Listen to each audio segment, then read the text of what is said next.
और चलिए शुरुआत करेंगे बड़ी खबर के साथ, जहां सुप्रीम कोर्ट की संवैधानिक पीठ ने आर्थिक रूप से कमजोर वर्ग के लिए 10% आरक्षण पर अपनी मोहर लगा दी है।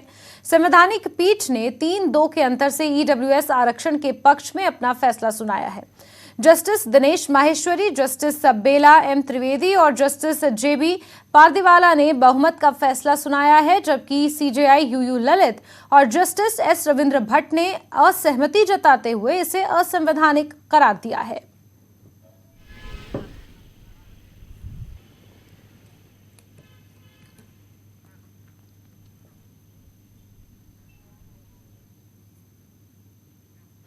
जम्मू में डोगरा फ्रंट ने सुप्रीम कोर्ट के फैसले का स्वागत किया है। फ्रंट के कार्यकर्ता सड़कों पर उतरकर खुशी का इजहार करते हुए और मिठाइयां बांटते हुए नजर आए।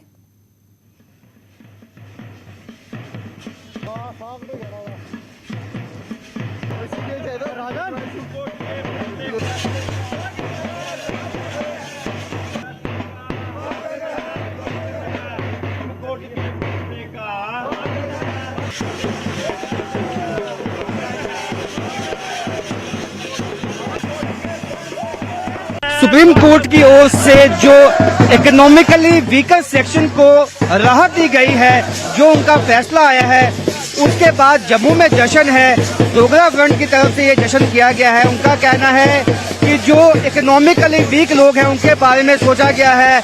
क्या कहेंगे? सुप्रीम कोर्ट का स्वागत है। तो आप देख सकते हैं किस तरह से स्वागत किया गया है सुप्रीम कोर्ट के वर्डिक्ट का।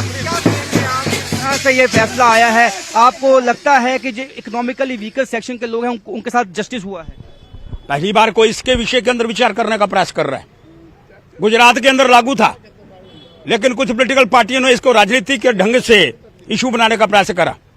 सुप्रीम कोर्ट चला गया। आज 5 जज थे, उसमें से 3 ने इसका समर्थन कर गया, बहुमत से फैसला हो गया और आज ये फैसला लागू कर दिया गया कि 10% आरक्षण को बढ़ा करके गरीबों के अंदर बांटने का प्रयास होगा।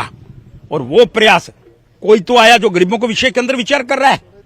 आज वो विचार जब ये लागू हो गया तब जाकर के एक सुख की सांस बड़ी है और अब इसके अंदर कोई अड़चन नहीं आनी चाहिए। जब सुप्रीम कोर्ट का फैसला आ गया, राजनीति बंद होनी चाहिए और ये फैसला नीचे दिखाई देगा, ऐसा मैं माननीय मोदी जी से कहने का प्रयास करना चाहता हूं। धन्यवाद आपका। तो सुख की सांस ली है, जो अंतिम में जो है एक न्याय हुआ है।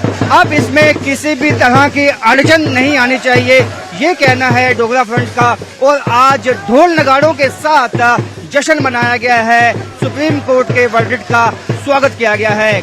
कैमरामैन नारायण दत्त के साथ राजेंद्र वैद, न्यूज 18 जम्मू। झारखंड के सीएम को सुप्रीम कोर्ट से बड़ी राहत मिली है। सुप्रीम कोर्ट ने